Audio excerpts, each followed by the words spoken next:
Anche il ministro dell'economia Piercarlo Padoan è stato aggiornato sulla situazione di Veneto Banca nel corso della visita da Itch Pharma a Catron, ma la sua posizione è tutt'altro che tranquillizzante. Il governo sta valutando un sostegno alle fasce deboli dei risparmiatori, ma non ad una compensazione del credito. Questo mentre in Parlamento ad inizio settimana si tratterà la situazione banche con le 4 commissariate e salvate a discapito degli azionisti.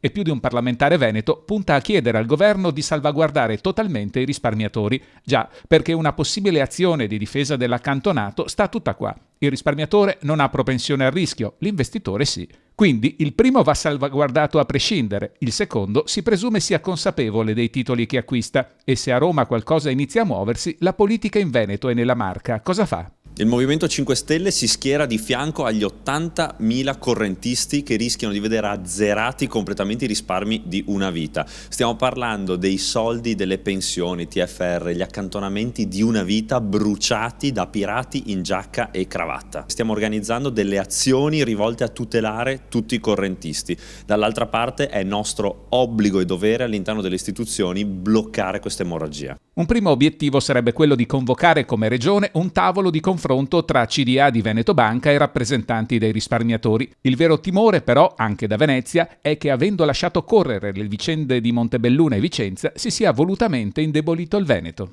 Purtroppo il governo ha deciso che dobbiamo affondare, ha solamente salvato appunto Banca Etruria, la banca del papà della Boschi, e invece a noi veneti ci voltano le spalle.